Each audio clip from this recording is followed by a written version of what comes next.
Bonjour à tous et bienvenue sur Partout à Clix, votre chaîne YouTube entièrement français, entièrement dédiée à HeroClix. On se retrouve aujourd'hui pour une nouvelle vidéo dans un format Et vous, que joueriez-vous en se basant sur notre tirage fait lors de l'ouverture de la brique Smash and Destroy que Wizkid m'a fait parvenir.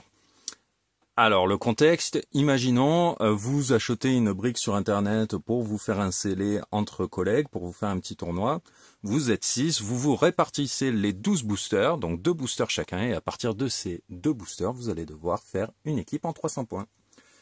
On est donc dans ce contexte-là et nous allons essayer de voir ce que l'on peut faire. Déjà, on voit que l'on a plus d'options que nos collègues, puisque nous avons accès à 2 marqueurs de terrain pièges qui coûtent 5 points chacun. Donc cela va nous permettre de combler des points un petit peu pour avoir des effets en plus dans le jeu. Autre chose que l'on remarque, c'est que on a accès aux 3 pouvoirs de soutien principaux, les 3 pouvoirs dont les 2 pouvoirs les plus importants selon moi du jeu. On a accès à Outwit grâce au arcade rare, on a accès au perplexe grâce à Primus, et on a accès à contrôle de probabilité, non pas grâce à 1 ni 2, mais 3 figurines différentes. Donc, on est quand même plutôt pas mal, puisqu'on a également des gros cogneurs, comme Titania, qui est la SR, la super rare que nous avons eu la chance d'obtenir. C'est toujours sympa d'avoir une figurine de rareté supérieure lors des scellés. Nous avons également la version B de Kraven, qui est une version à 125 points et qui cogne assez dur. Nous avons l'Absorbing Man, nous avons donc le Primus que l'on a déjà vu.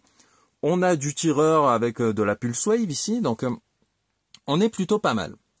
Alors, je vais essayer de regrouper les figurines un peu par profil. Hein. Là, on va dire qu'ici, nous avons nos gros tapeurs. Hein, on est dans Smash and Destroy, donc forcément, on va aller à la cogne. Ici, nous avons nos figurines avec le contrôle de probabilité. Ici, nous avons notre Outwit. Et ici, nous avons, on va dire, notre tireur. Alors, je sais déjà qui je vais exclure sans même prendre le temps de comparer les profils ou quoi. C'est malheureusement Absorbing Man. Pourquoi? Son profil est assez intéressant, 75 points, une belle durée de vie, des dégâts jamais en dessous de 2, donc vous êtes toujours sûr de passer des réducteurs. Le problème, c'est que pour en profiter pleinement, vous voyez, c'est la figurine 007A, et pour pouvoir profiter de son sideline active, il aurait fallu que l'on ait accès à d'autres Absorbing Man, ce qui n'est pas le cas. Et pour 75 points, si je le compare aux autres figurines qui vont me servir de gros cognards, hein, il n'a pas de déplacement et attaque. Il ne réduit pas les dégâts pénétrants.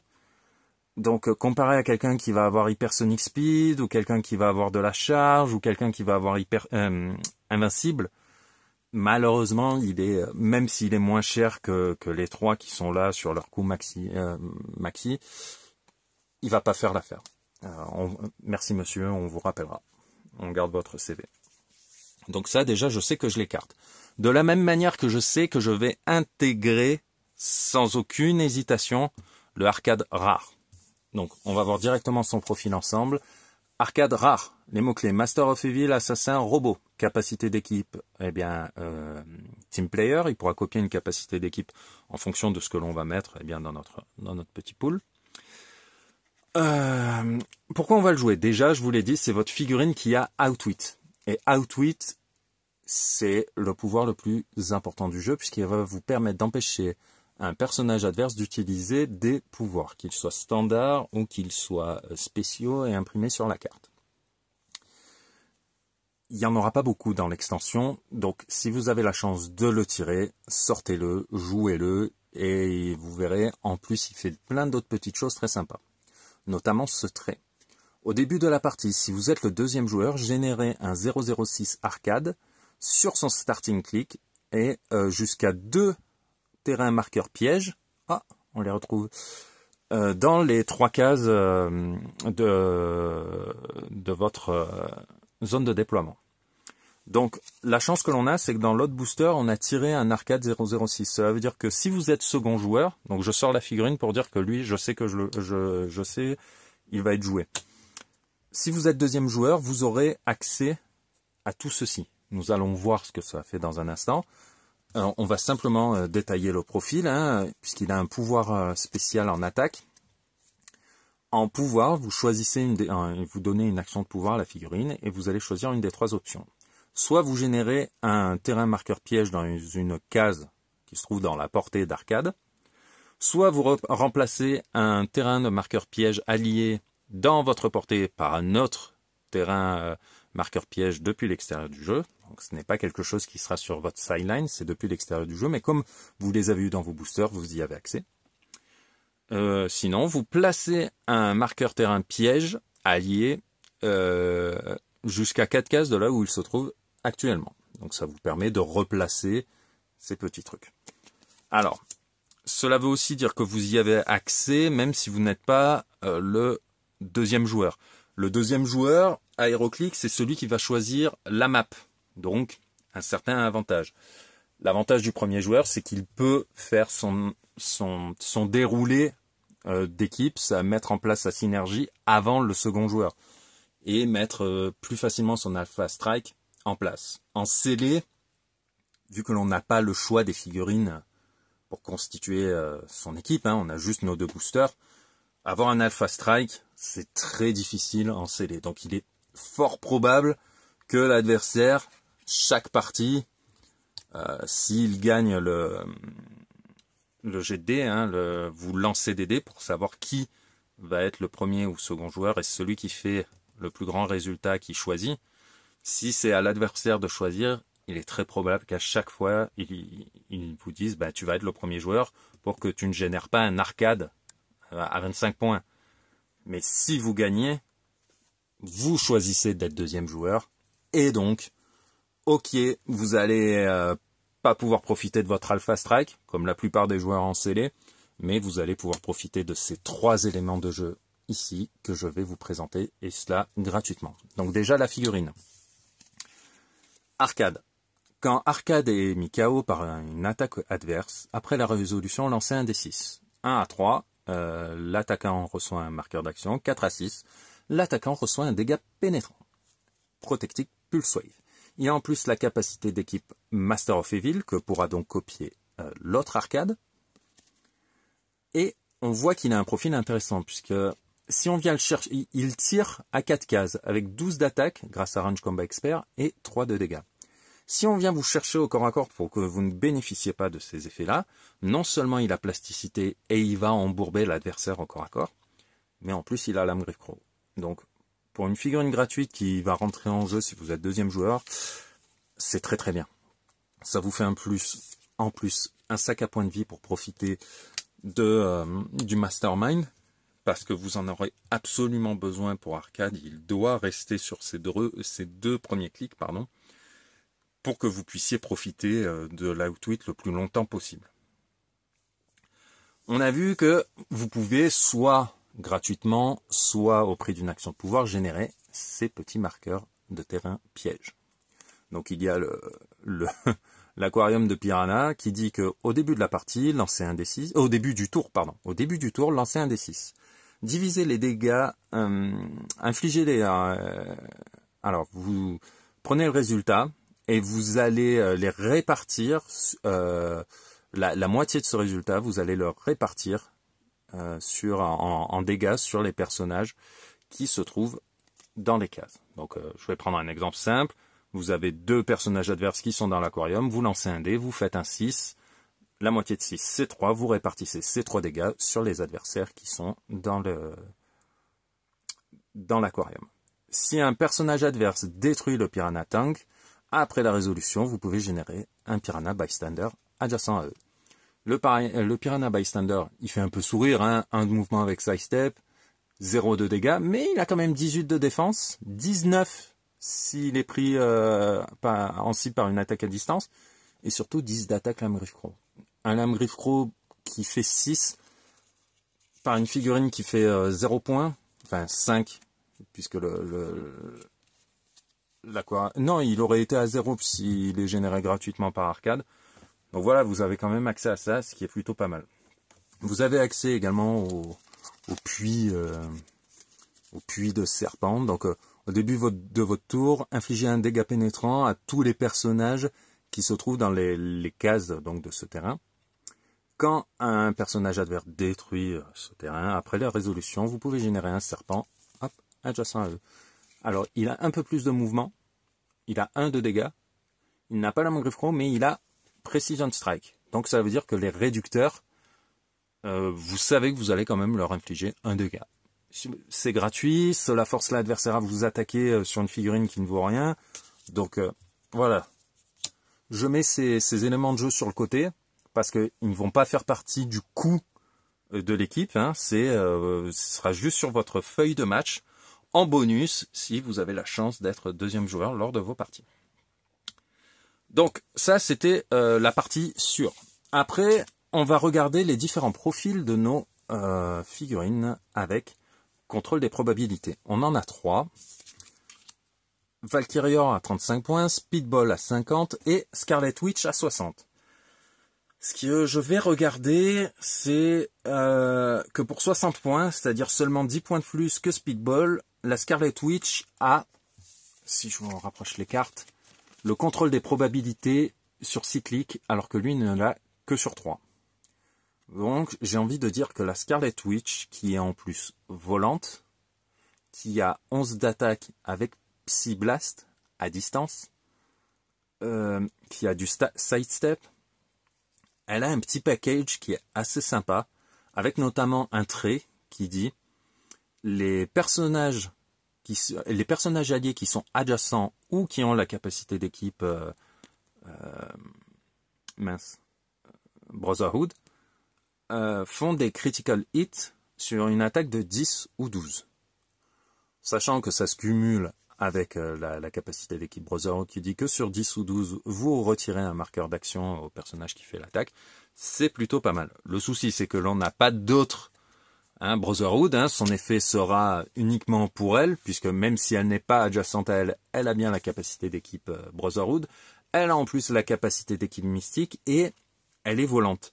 Le fait qu'elle soit volante, j'aime beaucoup parce que cela va permettre de replacer votre outwit pour en profiter du mieux possible, car le personnage qui est ici, vous allez le mettre adjacent à Scarlet Witch, elle va le transporter, et si vous n'avez pas la chance de pouvoir générer arcade, eh bien ce n'est pas grave, ce sera Scarlet Witch qui pourra se permettre de prendre une patate, voire 2, et de toujours avoir non seulement son contrôle probe, infliger des dégâts grâce à sa capacité mystique. Donc bon, moi, la Scarlet Witch, je vous présente la sculpture, c'est la même que celle que l'on a déjà vue dans le Caps Cookie Quartet. Donc voilà, c'est rien de nouveau, mais je vais préférer la Scarlet Witch à Speedball. Et je pense que je vais préférer Valkyrior à Speedball. Pour le moment, on va voir ce qui se passe après dans la construction d'équipe, puisque là on est à 110. Parce que elle fait 35 points de moins que Speedball. Mais elle a la même attaque, les mêmes dégâts, mais elle charge. Sur son dernier clic, elle peut partager une défense à 19, ce qui est pas mal. Elle vole. C'est quelque chose que je trouve très intéressant, puisque comme on n'a pas de télékinésie, pour transporter les troupes et tout, ça peut être pas mal d'avoir accès à un volant. On voit qu'elle a un trait. Si un personnage a été mis KO ce tour, Valkyrior et les personnages adjacents alliés modifient la défense de +2, par +2. Donc, on vous dit un personnage mis KO, ça peut être un ennemi, ça peut être un allié, ça c'est pas grave.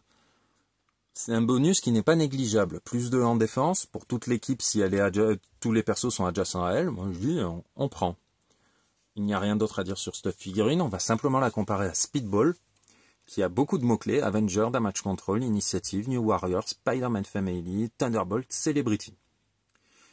Alors il a un trait, donc en Power, choisissez deux des effets suivants dans n'importe quel ordre. Bougez de 4 cases. Faites reculer, infliger avec knockback à un personnage adverse adjacent. Speedball peut utiliser invincible jusqu'à votre prochain tour. En pouvoir de défense spéciale, il a accès à Super Sense et Toughness. Donc, il est embêtant. Je vais pas le nier. Hein. Il a une très haute défense sur un clic sur deux. Hein. Sur tous les clics pairs, il a une défense qui oscille au corps à corps entre 20 et 19, ce qui est quand même pas mal. Sur les autres clics, il a un super sens sur 4, 5, 6 grâce à la capacité d'équipe Spider-Man. Donc vraiment, il va être embêtant. Ça, je dis pas le contraire. Mais je me dis, est-ce que pour 15 points de plus, disons que, allez, on va les laisser en stand-by et on va voir en fonction de ce que je vais choisir au niveau de mes gros tapeurs. Parce que j'ai trois options sachant qu'il me reste 190 points, que ces trois figurines en gros coups vont faire 100, 100 et 125. Cela voudrait dire que si je joue l'une de ces figurines en maximum, il ne me reste que 90 points si je joue ces deux-là, 65 si je joue celui-ci. Donc, le Kraven, on va déjà regarder son profil. Donc, une durée de vie assez costaude. Hein. Il a 9 clics de vie. Il a un trait quand un personnage avec Kraven dans son nom est mis KO. Après la résolution modifiée, les valeurs de combat de Kraven de +1 jusqu'à la fin de votre prochain tour. Si ce personnage a Sons of Kraven trait, retirez également un marqueur à Kraven. Il n'a pas d'autre chose. Donc, il a un gros profil, c'est assez impressionnant, hein. 8, 12, 18, 3, sachant qu'il a Range Combat Expert, ça fait du 8, 13, 18, 4 sur du tir. Le souci que je vais peut-être avoir, c'est que son trait, on va pas pouvoir en profiter. Que 125 points, si je le joue en full, ça laisse pas beaucoup d'options pour le reste. Et que si je le joue à 60, alors on a accès à Perplex, mais on a plus de move and attack. On n'a plus le Hypersonic Speed. Et j'ai peur que juste résistance, étant donné qu'on est dans une extension Smash and Destroy, si en face il y a du gros cogneur, les 3 premiers clics, ils vont sauter. On a des valeurs d'attaque qui vont très très haut, donc 18 sera pas suffisant avec simplement résistance. Malheureusement, je pense que je vais l'écarter. Ce qui veut dire qu'il nous reste Primus, Titania. On va regarder les profils. Primus nous offre quoi? Il nous offre Shape Change, entrée, donc en plus ici de ses pouvoirs de soutien que sont Empower et Perplex, il a Shape Change. Quand ce n'est pas votre tour, les personnages adverses ne peuvent pas être placés ou générés dans les 4 cases d'un personnage allié qui a le mot-clé brut. Donc on est toujours allié à soi-même, donc c'est valable pour Primus. Est-ce que dans les figurines qui me restent, j'ai d'autres brutes? J'ai Titania. Donc, ça peut être sympa de le rentrer. Reste à savoir si on le met en 100 ou en 60. On va voir ce que fait Titania. Titania, de son côté, donc capacité d'équipe Master of Evil, les mots-clés, bon, Alpha Flight, Femizone, Illuminati, Latveria, Master of Evil, brut. Donc déjà, on voit que brut, on va pouvoir profiter de l'effet de Primus, ce qui est pas mal. Elle a un trait Super Force. Les personnages alliés avec le mot-clé brut prennent un maximum de dégâts de 1 des personnages adverses qui peuvent utiliser Super Strength ou Close Combat Expert. Comme je vous l'ai dit, on est dans une extension Smash and Destroy, donc on a des gros tapeurs, des personnages qui vont certainement avoir Super Force et ou Close Combat Expert. Donc, le fait de rentrer Titania plus Primus, on va avoir accès aux 2 effets, ce que je trouve vraiment pas mal.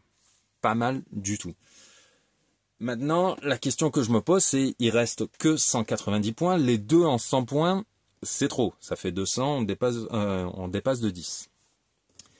Est-ce que je fais 100 et 30 ou 100 et 60 ou pourquoi pas 60 et 30, mais là il n'y aura aucun intérêt puisque si je fais 60 et 30, il me reste que il me reste 90 points et on pourrait rentrer ces deux-là. Mais ça veut dire que l'on se passe de Hazmat que je trouvais intéressant parce que, je vais vous la présenter vite fait, le personnage a poison, Safeguard poison, quand Hazmat utilise poison, les personnages qu'elle touche ce tour sont considérés comme adjacents à elle.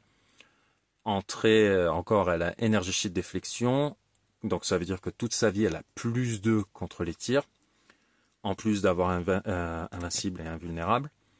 Quand Asma inflige des dégâts, quand on inflige des, quand une attaque adverse inflige des dégâts à Azmat, après la résolution, infliger un dégât pénétrant à tous les personnages adverses adjacents. Donc vraiment, elle, c'est la petite bombe à retardement que vous envoyez dans l'équipe adverse. Elle a quand même un mouvement qui va, on va dire, quasi jusqu'à nerf, grâce au side step. Elle a une valeur d'attaque qui est pas dégueu. Elle est à 12-3, au close sur les 3 premiers clics. Elle a de la Pulse Wave qui vous permet de toucher beaucoup de monde à distance et donc faire du poison également.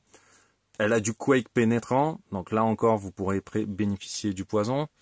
Donc, moi, celle-là, j'ai envie de la rentrer puisque la Pulse Wave, c'est quelque chose de fantastique pour vous débarrasser des pièces qui sont quand même assez casse-pieds. Et pour 75 points, sachant que l'on a de la relance, je me dis que si on rentre cette figurine à 75 points, il nous restait 190. Ça veut dire qu'il nous reste 115 points. 115 points, c'est quand même un peu problématique, puisqu'il va falloir choisir entre ces deux-là. Et si on le fait, on ne pourra pas rentrer l'un de ces deux personnages ici. Donc moi j'aurais bien aimé avoir deux contrôles probes. Parce que il peut arriver que les choses ne se passent pas aussi bien que ce qu'on l'espérait.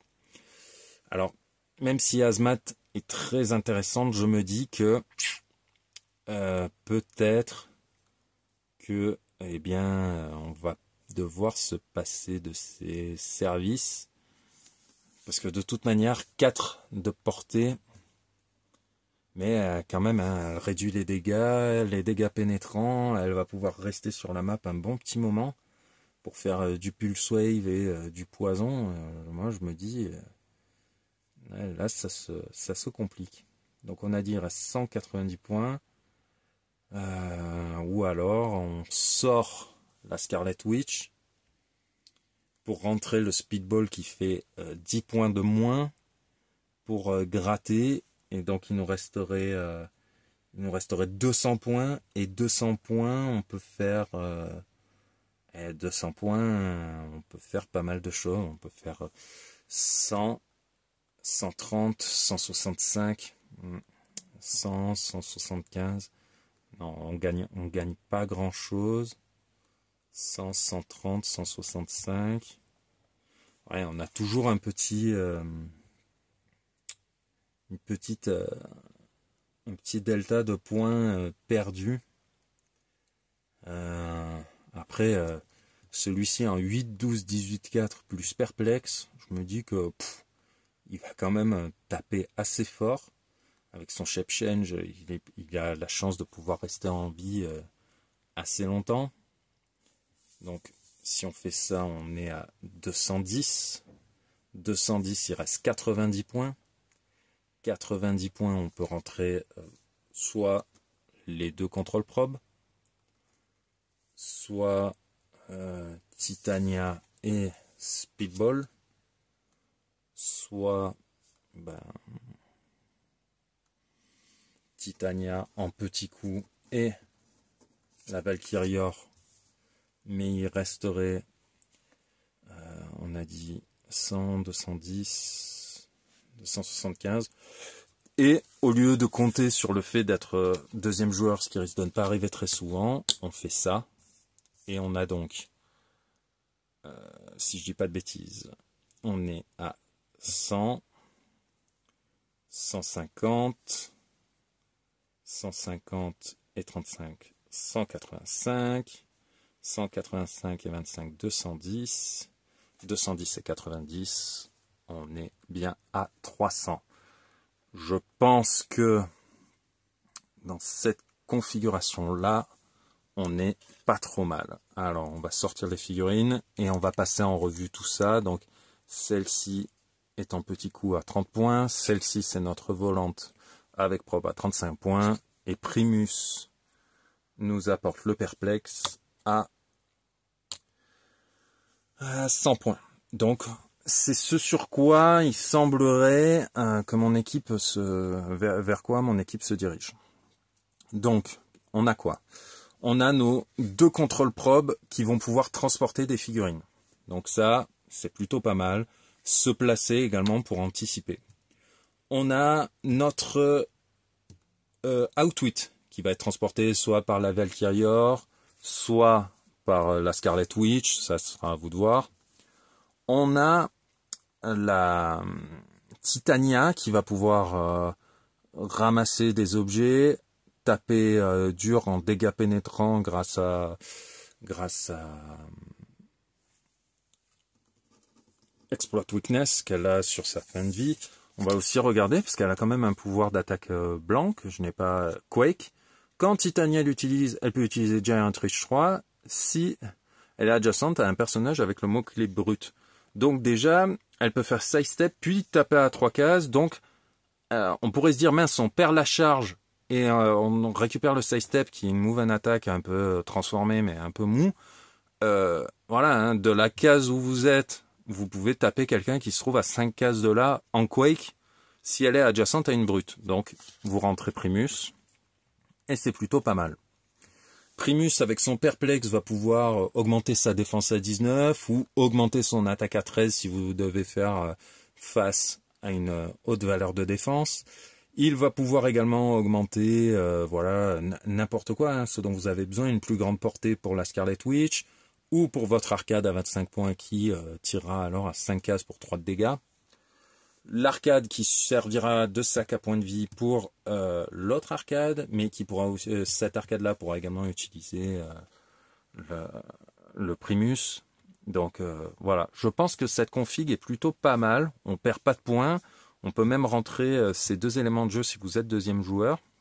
Donc moi je me dis que voilà, je partirai sur ça, puisque même si Hazmat était très intéressante, le fait que elle va manquer un peu, oui, elle va pouvoir tirer, faire de la pulse wave, mais un dégât par un dégât, sachant que vous allez avoir besoin du side step pour aller cogner loin.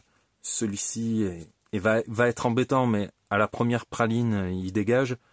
Donc, ouais, Absorbing Man, on revient pas dessus. Et celui-ci, malheureusement, malgré sa très belle valeur d'attaque avec l'âme griffe croc ou le tireur d'élite, Hypersonic Speed, ça va pas... non, je me dis, ça voudrait dire remplacer ces deux-là par celui-ci, sachant que pour 25 points de moins, on a la même durée de vie, et que si par malheur, quelqu'un en face a un tireur ou quelqu'un qui va pouvoir lui infliger ne serait-ce qu'un 2 dégâts, hein. Un 2 dégâts, vous avez plus l'hypersonic speed, vous êtes beaucoup plus limité. C'est pour ça que je préfère, allez, on va dire assurer avec un shape change constant, ici contrôle propre constant, ici outwit sur 3 clics, là des bonus qui vont se cumuler. Je me dis, bien écoutez, on va partir sur ça.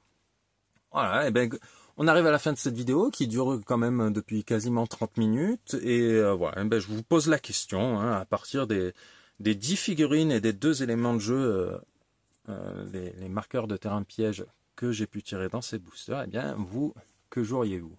On se retrouve demain pour la suite des boosters, hein, on continuera avec les boosters 5 et 6.